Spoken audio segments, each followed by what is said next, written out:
We are live. Welcome everyone to Boldly Lead, an opportunity for all of us to come together and learn about how we can adopt and use courageous leadership skills to navigate our paths and help grow our followers and help people around us move forward together toward common goals. I am thrilled to be here today with my colleague and friend Olivia Lusher from Senior1Care.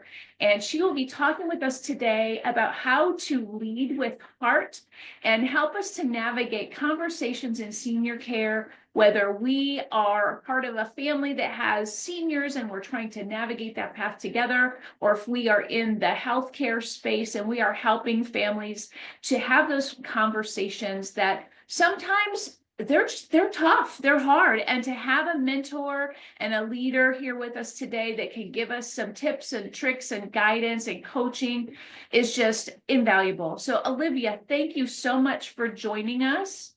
And I'm thrilled that we're going to be able to do this together. If you could forward us to the next slide. And so Olivia was inspired to get into this work, realizing that we needed to have people to support us as we navigate this path with our families. And as she's been in this work in facilitating senior care as an on-call manager, as a volunteer, she then became part of the group of people who are in that situation, live, real time, navigating the path with her mom, and helping her kids to navigate that path as well. And so she transitioned into the role of the executive director at Senior1Care. And so that's her role right now. And so she is going to help us to build some skills, some courageous leadership skills, and put those in our toolbox to move forward in our journey as professionals and as family members. Thank you. Thank you for having me. And I do, and Dr. Kelly and I were talking about what this looked like. I really wanted to look at it from two different lenses. We have the employee, which we all are working and just trying to be the best employee possible, but we can't really separate our employee self from ourself as the individual. And as we dive into this topic, we realize that really what's going on at home rarely can be compartmentalized and not come into work, because some of us are moms and dads and wives and husbands and caregivers and providers, and you really can't bifurcate those messages. So to take one step back, it's been a traverse through the career. I went to school to be an educator, so I have around 20 years in education. And in 2017, I came on as the on-call manager for Senior1Care. Senior1Care is a family-owned company. It dates back near 20 years. And our values of being family-owned is from inception. And the idea is that when people need us to care for them in their homes, we care for them like family. And when I came on as the on-call manager, I handled most things that happened outside the scope of the day. So that goes back to 2017. So this idea of death and dying isn't a new topic for me necessarily. I've been in the field near a decade, but I went from an on-call manager, and around that same time, I led the Red Cross. I covered 17 counties throughout Indiana and Michigan and Ohio. And again, that idea of finding people at their deepest, darkest moment was something I felt called to serve and do. During that time, however, my mom was diagnosed with ALS. And to me, that was a wake-up call, because when I helped people in need, I had this underpinning in me. And I know you guys have probably felt it when crisis arises, almost helplessness. And so for almost 4 years, I trudged through being the ED of the Red Cross and really just realized maybe there was something different for me, because it pulled on my heartstrings to help people while my own mother was so critically ill. Plus I had children. So by means of virtue, I ended up back at Trine in 23, and I really felt I was going to teach during the season and just be where I thought God needed me to be. But some days it hit me like a ton of bricks, that I still felt this underpinning of I should be caring for my mom, I should be a better mother, I should be a better employee. And the reality is, at the end of the day, I don't think we talk enough about the tragedies that happen at home and how it does carry over into work. And grief is a real thing. So last summer, in July, as my mom's health continued to decline, it really was a calling to me when I talked with Senior1Care, my circle of influence here. Everyone here deals with people who are sick and grieving, and we help families through their grief. And it really just came to light that at the end of the day, for us to be the best employee possible, we can't put our burdens and our sacrifices and our heartache to the side. We carry those into the job. So in July, I decided to come on board as their ED because I really felt through my own family's tragedy that we all deal with every day. I mean, death is inevitable. I felt that I could actually help more people. And so when Dr. Kelly and I were talking about what this presentation is, I hope we can all just share maybe and be vulnerable for a minute, our own life experiences and how that actually transcends into the workplace and how does that impact us as a leader and as a parent and wife, husband, whatever roles you play. So one question I actually wanted to start with is this idea of what is the one thing that brings us all together? I would like to think it's our faith and it's our hope and it's our grind and it's our passion. But the reality is the one thing that keeps all of us somewhat connected is grief. And that's because grief is inevitable. And when Dr. Kelly and I were really talking about topics, it could be the death of a dream, the death of a job, of a spouse, of a career, all those things, but we don't actually talk about how do we handle the grief. So hopefully through this conversation today, I really want us all just maybe to be more reflective on how do we use our grief to grow?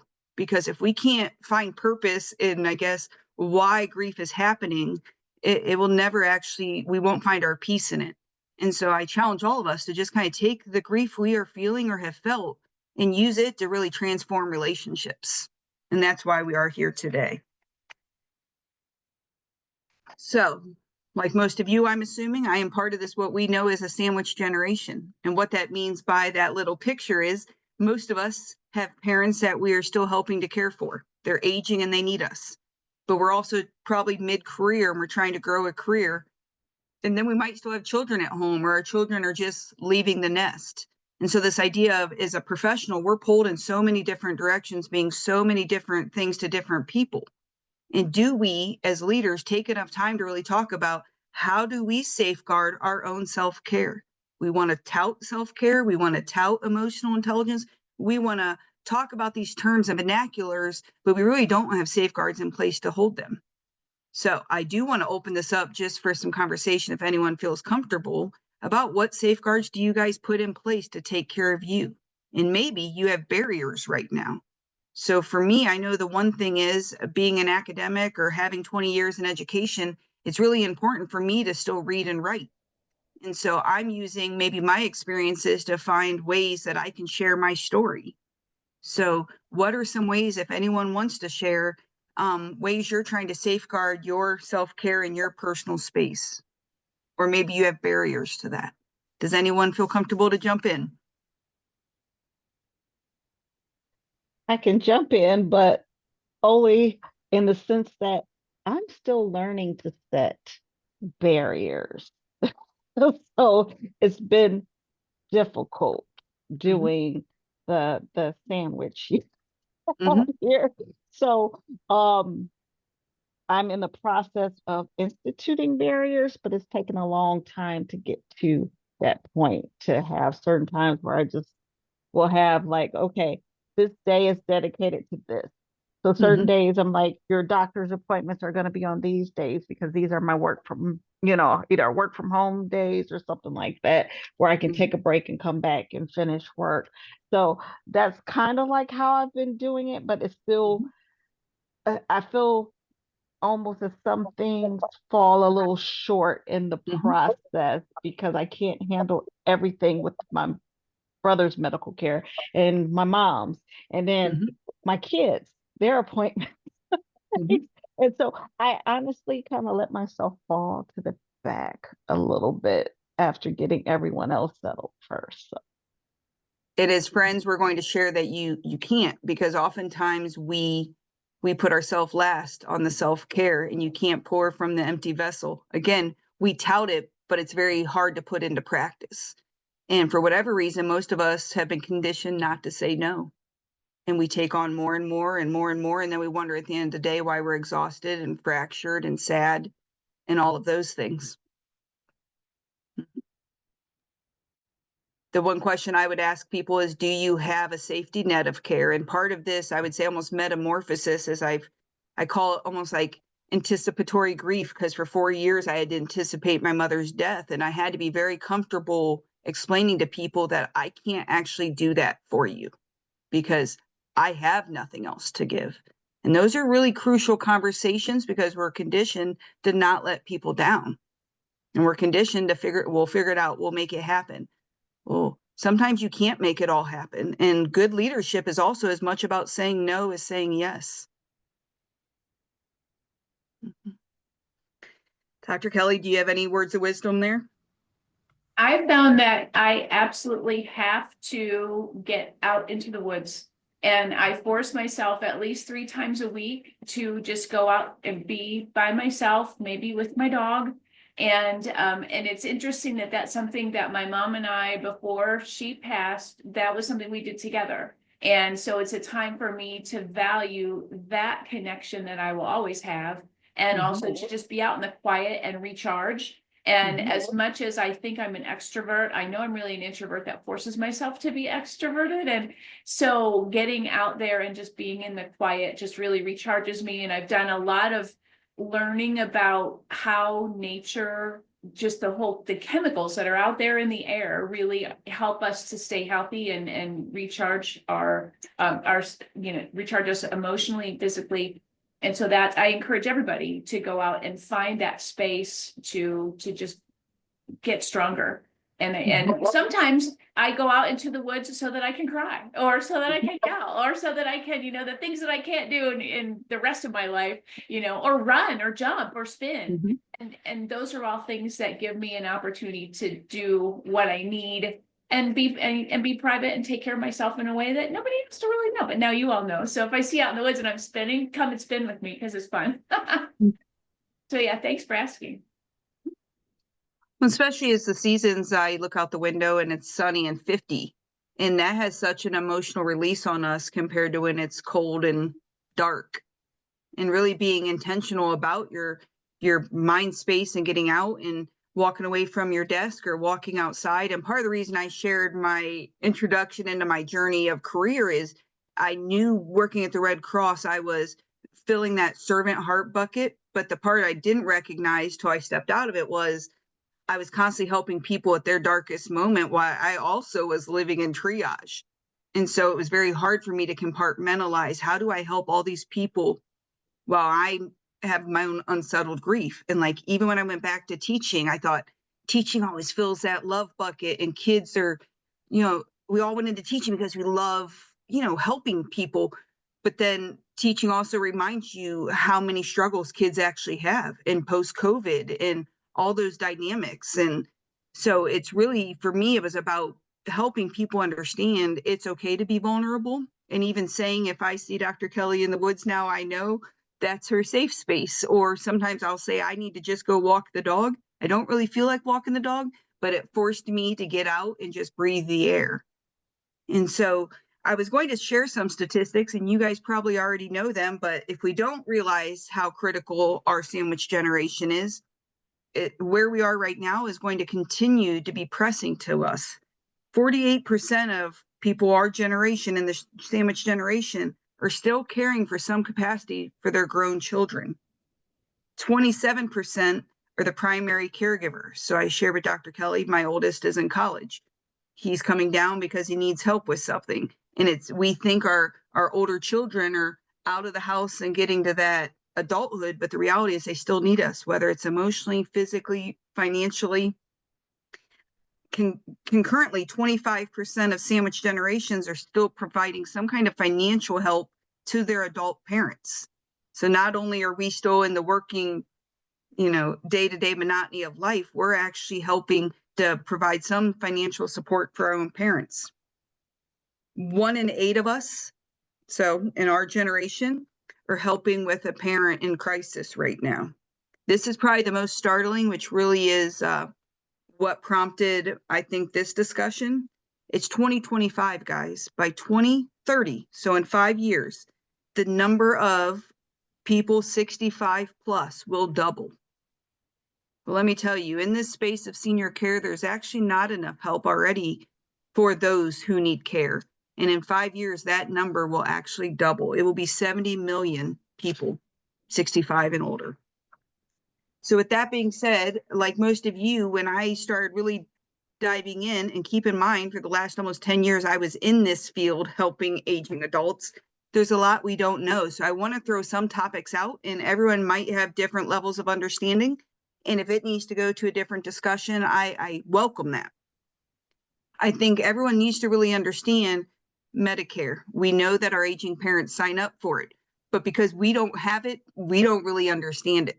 And the reality is there's so many nuances to Medicare. So I would invite all of you guys to really understand what your parents' coverage is from insurance.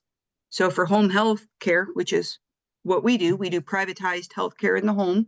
We flip the model where we believe that people actually age best if they can age in their own home. But home health care actually isn't covered by Medicare. And so even in Michigan, not covered by Medicare. You guys may see it on your Humana. Well, actually what that is skilled care. And so you have home health care non-skilled and you have home health care skilled. Well, your skilled health care is your PT, your OT, your speech path, all those skilled pieces. Well, the reality is that's actually a small portion of what our parents need. What our parents need are people in the home who can make sure they're safe while all of us are working. So that's saying, are they safe going to the bathroom? Are they safe transferring to their bed? Are they safe while they're making meals? Are they making healthy meals? And we know statistically more and more aging adults will actually have cognitive and neurological issues. That could be dementia, could be ALS like my mom, could be Parkinson's. All those neurological diseases are actually on the rise. And so when we really think about how we can best prepare to care for our parents, we need to be more equipped on what their insurance is, what it covers and what it doesn't cover. And so if you don't know your parents' doctors, if you don't know their insurance, if you don't know what their ultimate goal is, age in place versus going to a facility per se, those are really crucial conversations. And unfortunately, most of us don't have them until they're really needed. We're in an emergency. Other things to think about, at least for us, we specialize in LTC, so long-term care insurance. Most of our aging population actually has them and they don't use them because they don't remember them or they don't know how to actuate them. So I would ask your parents, and if you guys don't know, long-term care insurance was really popular in the 90s into 2000s. And so several companies sold these policies and ended up bankrupting many of them, but they had to uphold their policies. And now our aging parents are trying to use them. LTC policies actually cover home health care. So if your parents have one, you guys should start looking at what that covers and what it doesn't. There's a thing called an elimination period. It could be 0 days. It could go up to 180 days, but you need to safeguard yourself and empower yourself to know that. So what an elimination period is, what does that LTC cover? What are your parents' wishes? When we go down the idea of healthcare for your parents, we know them as activities of daily living. This is the moving, the walking, the transferring, the bathing, the eating. All of us should be taking an inventory of how well are our parents doing? Are they able to care for themselves? Or are your parents still driving? Just because they have a license, should they? So Tiana was saying about going to doctor's appointments, and having to schedule. It reverts us back to when we had babies and checkups. And so much of caring for our aging parent is almost going back to child rearing. If you've ever had to stay up with your parent all night because they're sundowning or they're a fall risk, I mean, you forget how terrible it is to actually be up all night and then try to work the next day. So I do want to pose another question. If you could tell your organization anything, what would it be? And I shared a picture because I thought it fit this sandwich. That's my youngest, and then obviously that's my mother. And the one thing I share with any organization I'm affiliated with is I fundamentally believe my first job is to raise my children. And so holding that safeguard to that priority. And that looks different for every person, and I understand that, but what would you guys maybe want your organization to know about you as you're traversing you're in a career, you're trying to be successful, but you maybe have kids and parents you're caring for, or just life struggles. Is there something you'd want your organization to know?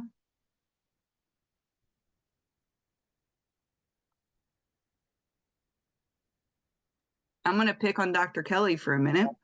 Unfortunately, when you had to deal with your own parent passing, in hindsight, is there anything a company could have done different to help you prepare for that life change? I don't know that they could have done anything different other than be sensitive to the fact that everybody grieves differently. I had some things scheduled that I was planning on doing, teaching a grant writing workshop, and I had 45 people signed up for it, and someone said to me at my mom's funeral, we had a memorial service at home for her. They said, well, we'll go ahead and call all those people. And I said, no, I'm going to go ahead and do it. And they looked at me like I was crazy. And there was nothing I could do at that point other than keep moving forward. And I would rather help other people grow than sit in grief. And so for organizations to understand that everyone grieves differently, and maybe to ask the question, how can we support you, rather than this is what you should do, would be, I think, really beneficial. And I appreciate you sharing. And part of the reason we discussed that, I'm 1 month barely out from my mom's passing. And I actually came to work the day after her passing. And very similar to Dr. Kelly, I'm sure people wondered why. And for me, I knew that's actually what my mom wanted me to do. I was in the middle of a Lilly Endowment grant. It was written for our Missouri Synod Church. And really, if I was living to what how my mom raised me and her wishes, it was to raise up those in your care and be present and help people. And for me to be at home wasn't what was best for me. But we assume people should take their bereavement and they should disconnect. And for me, part of my healing was putting me back around people who could help me through the grief. So I do think everyone being transparent about what you do need when you grieve, and maybe you don't even know, but grief looks different for everyone. And many times we look at grief right afterward, but then do we have intentionality 6 months after that and a year after that? And, grief is a process. And sometimes we're very supportive in that initial, but if for those of you who have grieved, the moments along the way, the next year or couple years, also have its form of grief. And just being mindful that, organizations, bereavement is one thing, but how we bereave is definitely, I think, a personal thing. So as we transition into that, I want to get more into our leadership side. Lead with empathy. And there's a lot of ideas on this slide, but I didn't want to forget it in our dialogue. We want to lead with empathy. However, just like bereavement, empathy looks different for people. A lot of this is tied to our emotional intelligence, tied to our worldview, tied to our own trauma. So these are some of the things I came up with, and I would like you guys to share. Do you agree? Do you not agree? Maybe you deviate from this. Provide flexible leave options. For me, I really needed more flexibility leading up to my mom's death. And so when I decided to leave the university, in full transparency, they were wonderful. They said I could take a leave. They said I could flip my classes hybrid. They said I could flip my classes remote. They did all those things. But what I knew for me as a teacher, the best teaching I do is actually face to face. And because I taught seniors and I knew my mom was in the final stages of her life, I didn't want me to have that bereavement in the middle of my senior design projects and graduation and things like that. And some jobs really maybe can't have flexible leave options. But I do think as the leader, to be able to maybe give ideas of what the leave option looks like for you is important. The next one, fostering a supportive workplace culture. Great idea. However, that looks different to different people, depending on how big our companies are. For instance, I work in an office of 10. It's definitely easier to have a culture here than a campus of 500. And so how do we build those almost micro communities? We know there's mental health and wellness resources. We know there's employee assistance. We know those things. most people don't know how to navigate them. And there's still an element of shame that people don't want to seek them out. So the more we can actually normalize wellness. So just like Kelly and her hiking, what's another form of mental health or wellness resources that we could actually share with people? Does anything come to mind that maybe you've tried? I was going to say cognitive behavioral therapy. Very, very So, true. yeah. And yes, meeting Mhm. with work groups, meditation, yoga, things that kind of just help you de-stress. Mhm. Yeah. Mhm. When I even think the idea of cognitive behavioral therapy, even teaching our own students, like your mind is so powerful. So if you can train your mind in healthy thoughts and that reprogramming, again, as a writer, I write a lot of things down because it's kind of like if I can write it down, then it's out of my headspace. So different things for different people. I think the adjusting of work expectations, those of you who have dealt with grief, you know, it comes out of nowhere. And it can be the simplest thing that has nothing to do with work, and somehow it hits you. So having, I think, a space and just comfort level where people understand, like, there's still triggers, and leading with compassion. We know we all have jobs to do, but really our first job is to take care of ourselves and then take care of people in our care. Number 6 is something, as we talk about workplaces, understanding those cultural differences. For instance, even this idea of what funerals look like, we're having a celebration of life. Every culture and community actually celebrates death a little differently.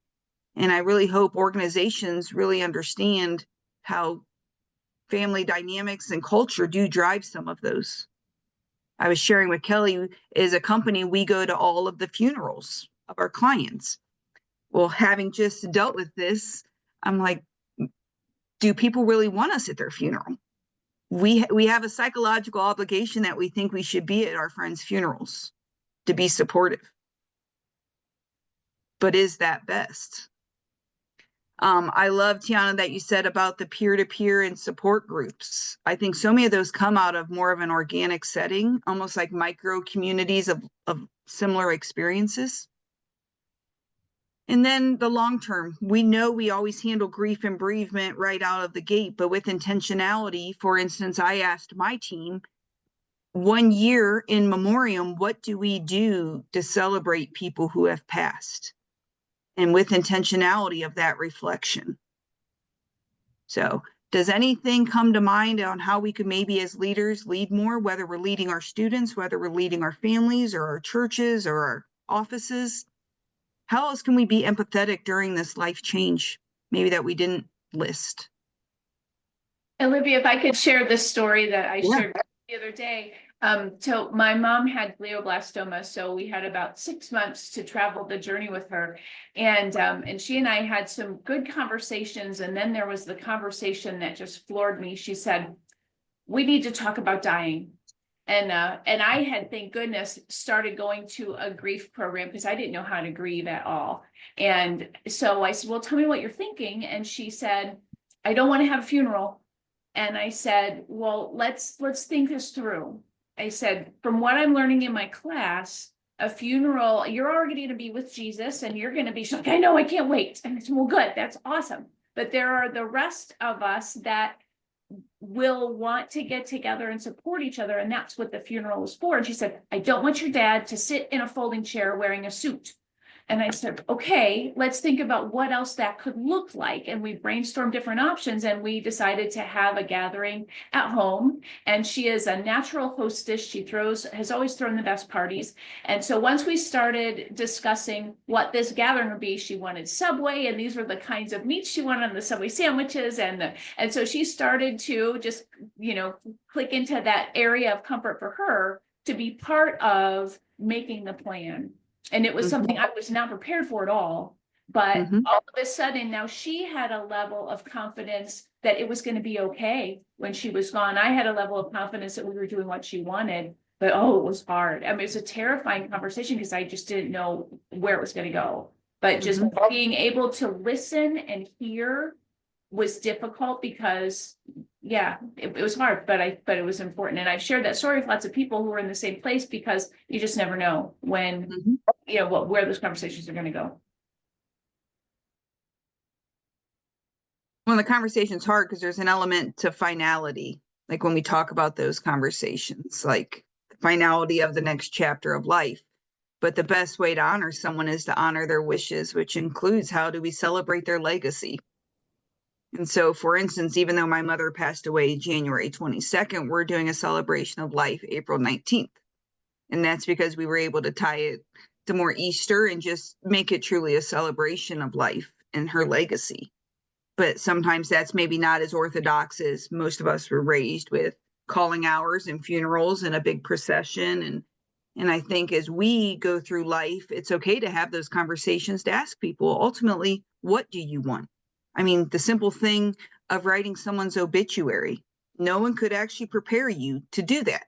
And in hindsight, I wish I would have asked her, what would you like on your obituary? And it seems like it should be something that's just very mechanical and there's a formula to it, but it's been a hard thing to traverse. And so the tough conversations, but I do think it merits, as a family, especially if you're like me or Kelly, or when we all have siblings, everyone needs to really have an understanding of what does the next season of life and celebration look like. When we think of this whole leading event with empathy, we have a very literal issue, and that's in our companies, work does need to continue. And I am very mindful of that. And I think that's what leads a lot of us not to take PTO and bereavement and FMLA and all those things that actually are safeguarded for us. So I really wanted to start brainstorming. Hindsight's always 2020. If we know people need self-care, if we know people need to use their PTO or FMLA or be off for bereavement, what kind of barriers become created? The number one, regardless of bereavement, is the fact, do we cross-train our employees enough that we don't miss a beat in our action or absence? So it's a big topic, but I think all of us would probably agree that we're not cross-trained enough to really know what our person to our left and our right does. But yet when that person decides to take a vacation, we all feel it pretty quickly if no one else knows how to do payroll. So what are your thoughts on how could we as organizations do better with cross-training? Or maybe your organization has a great cross-training model, or maybe this isn't even an issue. But if you think about the last time you were hesitant to take your PTO or bereavement or FMLA, why? What was the thing you worried about? Mine is always who's going to do my job. Yeah, what am I going to come back to? Or am I going to have 50 phone calls while I'm gone because someone doesn't know how to do something? So I really think, I know we don't want everyone to know how to do everyone's job in its entirety, but in an office at least, or in a department, could we do enough to do some cross-training that people feel like they can actually step away from work? This idea of temporary solution, I was able to lean on a colleague of mine from another office. We have 6 offices, and it was very helpful to know that my job would be done by someone who knew how to do my job. And then I tried to put a stop gate on it. Like, I'll be back and running all cylinders by here. And then I know in October she's getting married and she's going on her honeymoon, and I'm like, life is full circle. Number 3 is definitely something I still struggle with. If you're going through a similar journey as me, you understand some nights just aren't as good. You're not sleeping as well, and some days you're tired. How do we adjust our workloads? And so I really have started taking notes. If these are all my duties, which ones are actually mission critical? So on the days maybe I'm not at 100%, or I'm just not performing exactly how I should be, you still have those mission critical parts of your job. If you're like me, and I know you are because you're sitting on this webinar during lunch, we want to do well at everything. And the reality is sometimes we can't do it all. And things are going to have to be kind of like an I would like to list. Remote work, we know it came out of COVID as a good idea. For me, I am not as efficient with remote work because I like the peopling of being around people. But I do know remote at least allowed me to get to Oklahoma as often as I needed to take care of my mom. But we also know with remote work, there creates other inefficiencies. So that's great for those of you who have mastered it. For me, I like to be in the office and see people.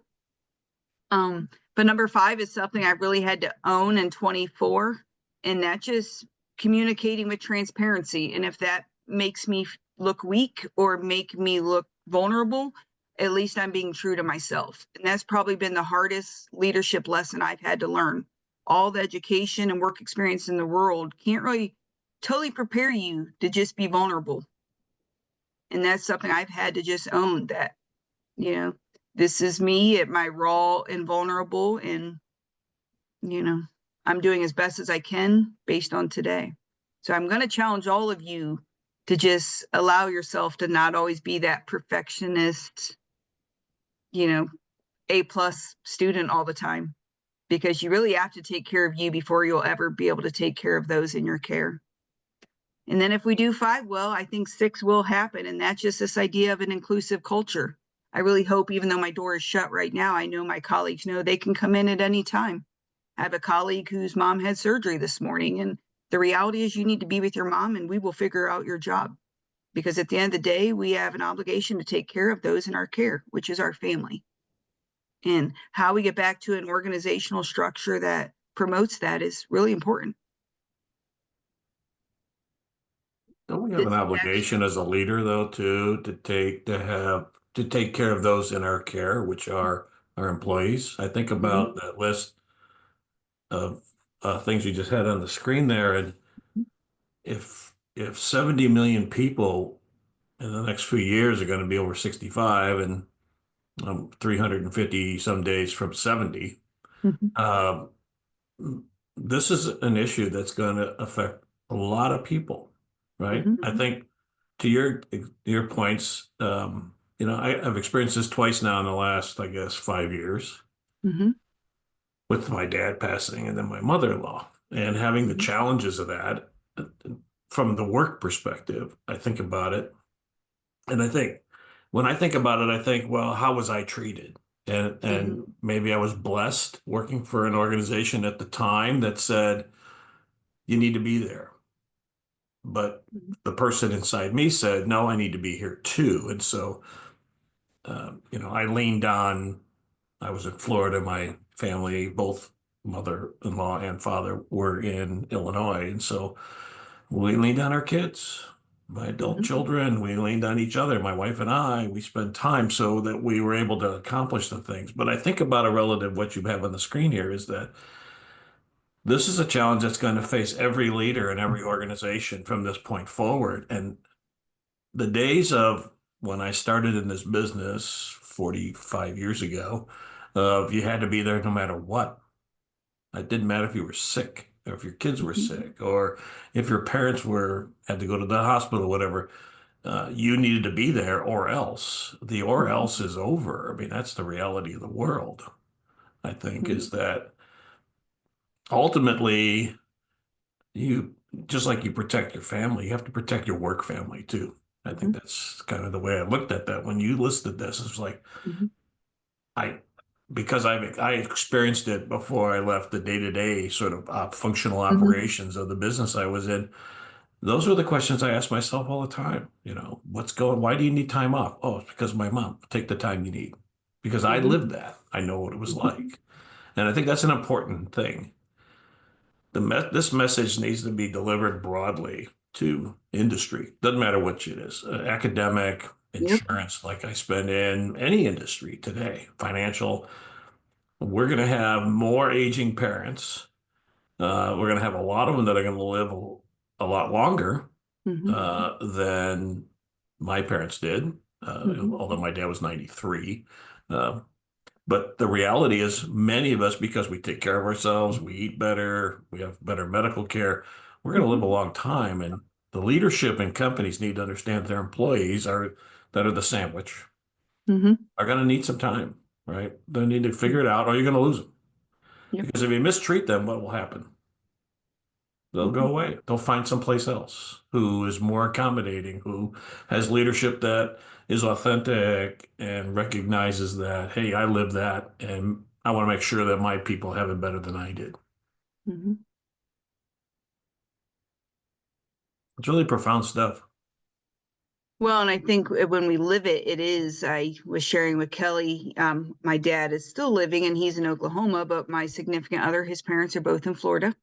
And we're dealing with it on multiple levels and just trying to be a working adult. And then when you have the distance, which I didn't put the statistic, but it's on one of the bottoms, the number of working adults who don't live geographically in the same time zone.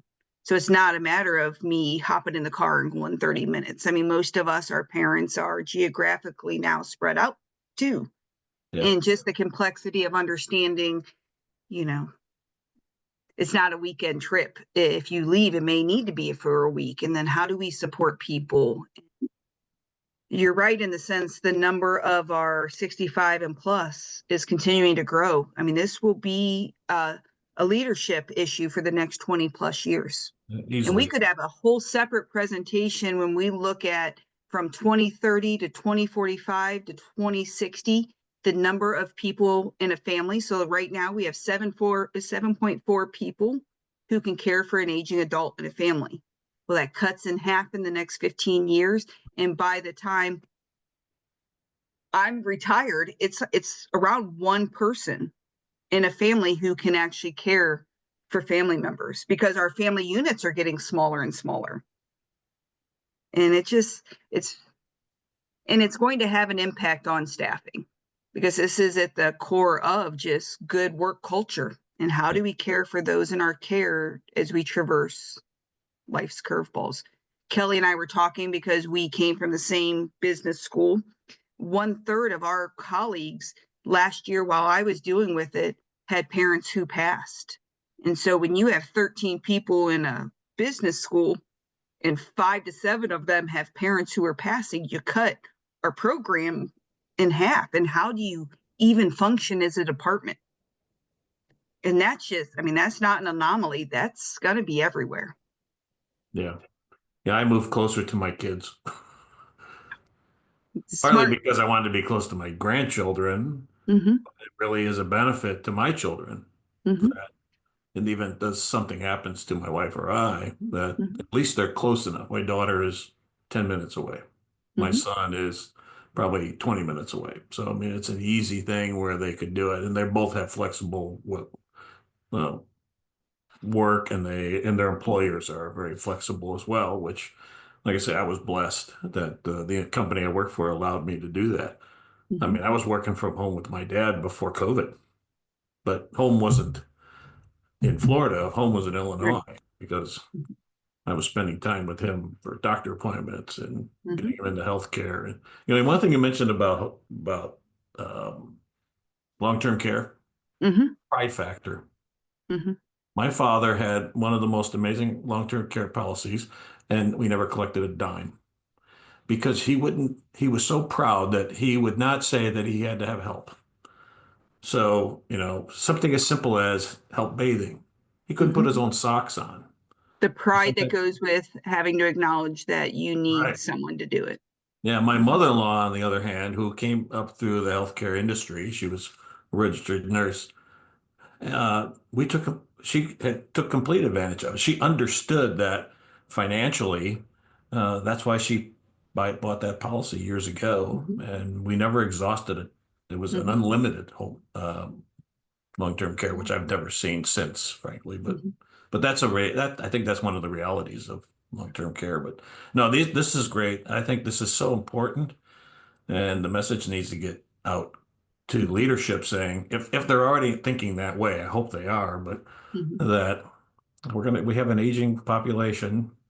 The largest generation in the history of the earth is now Mm-hmm.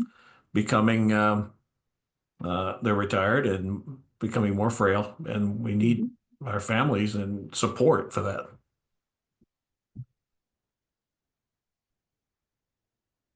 Well, I think that's kind of leading us to where do we go, because many presentations we get these ideas, then we're like, what do we do with it?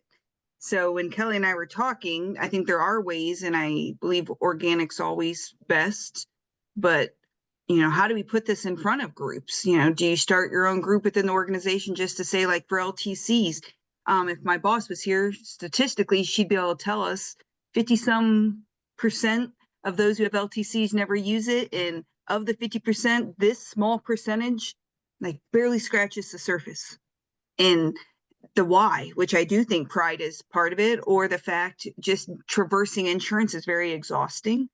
People don't know it exists. People don't know how to use it. So if there's a vignette here that speaks to you, how do we actually inform people? Do we share it on social media?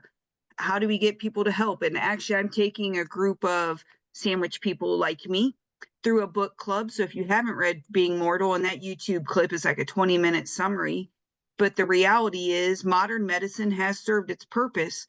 But at the end of the day, what quality of life do you really want to have? Is it number of days or is it quality of days? And that's really the space I spend a lot of time in is, we can have all these great things to live a long life, but is it a quality life? And what does that look like? And that goes into some cultural things and some emotional intelligence, cultural intelligence. But if you haven't read the book, I find it fascinating, and maybe taking a book like that and joining a little book club or something, just to normalize this idea of, death is inevitable, but it actually doesn't have to be scary. And, grief is inevitable, but you don't have to be alone. So that's kind of where we started when we had this conversation of this presentation. Is we could talk about it from a leadership standpoint, but let's go back to just the human element. And if we go back to the human element, it will be clear what we need to do as leaders. And that's just going back to the basics of caring for those people in your care, be it your colleagues, like Michael said, or be it your family, but making sure that people know at the end of the day, you being there matters, and you being healthy and having what you need matters. And we don't have to have all the answers.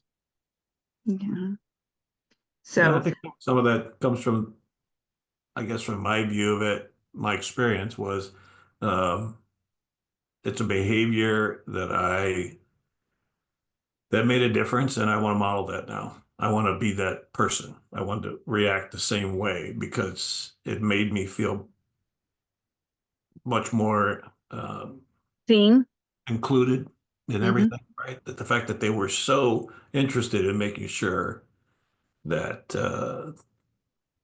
having the time to be able to spend was important. And so I did the same thing. I modeled that same behavior then with the people who work for me. I think that's really an important part of that. It seems so simple, right? It does. And we often say we want to care, but we get caught in the day-to-day monotony of being performers at work. Right. And that we have a checklist of work to do. And we have, metrics and KPIs, and we have all those things. But it's that thing about like people don't care what you know till they know that you care. It's a real thing. Absolutely. Yeah. Kelly, do you mind if I forward to the questions next, just to kind of have people think about where we're going with some feedback? Sure, that would be great. And then if anyone wants to share it up with ahas or takeaways, or, how we can make this just a growth experience, bring us all together. Absolutely. So let me introduce, this is a new feature that we have in our leadership learning community at the University of Olivet. Anyone who participates in our Boldly Lead seminars and has access to our Canvas system is welcome to jump into an asynchronous conversation to dig into some of the ideas. So if you are interested in being a part of the conversation, the link at the bottom of the screen, as well as the QR code at the top, will take you to a discussion forum that is focused on this conversation about senior care and empathy and leadership in senior care. And these are the questions that are posed in the discussion forum. You are welcome to grab one of these questions and share on it, or ask other questions or put questions of your own. Olivia has agreed that she can be a resource and a mentor for us if we have questions that come up in the discussion forum that we don't have the intel to be able to respond, that she's willing to be a part of our network of growth and learning. I love it. Question. I guess I was going to say, Dr. Kelly, okay. Do we have to have access? So do we have to contact you first to get access to that particular Canvas page? You can Okay. request to enroll. So if you, Okay. I believe if you click on this link, it will ask you if you want to enroll, or you can go into your list of classes that's in Canvas and go to all courses. And it Mhm. is the UO Leadership Learning Community. And if you click on it, you'll be able to self-enroll. Okay. And if for some Okay. reason it doesn't work, Sarah Peterson is our go-to superwoman for that. It did bring up Thank a you. sign-in option, so if I signed in as with my Olivet sign-in, then I would be able to access. Okay, good, Correct. Mhm. great. Yep. And When so I if we, just, I'm sorry. Go ahead. oh, go ahead. I was just going to say I welcome all of you as you traverse different junctions in the road. If something comes up, even if it's not directly what I do every day, if you have a question about VA benefits, Medicaid, Medicare, Part A, Part D, long-term care. I mean, the one thing, especially just we're a family organization, our goal is that if we don't have the answers or if it's beyond the scope of what we do, we don't stop there. We get to resolution. So I'm not saying I have all the answers, but I do have a very good group of leaders who have a lot more tenure in this field than I do. And they're really how I traversed my mom's own experience, calling my owner and saying, how do I coordinate my dad's VA survivor benefits with my mom's Medicare, and how do I handle this transition into hospice, and and so I hope you haven't had to walk that journey, but if you have, or if you're going to and you need someone, my door is open. And obviously there's people on this call too who have experienced it. So that's really what I wanted to get out of this, is that people know you don't have to walk it alone. You know.